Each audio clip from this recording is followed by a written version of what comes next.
கண்ணான கண்ணே உன் வாய் வார்த்தை நம்பி கல்யாண தீபம் ஏற்றினேன்.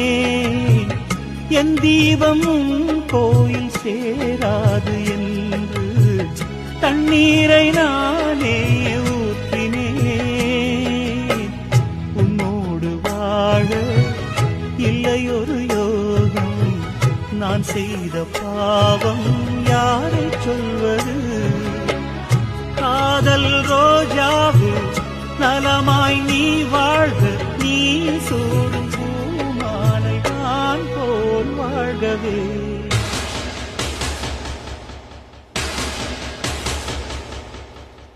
இளவே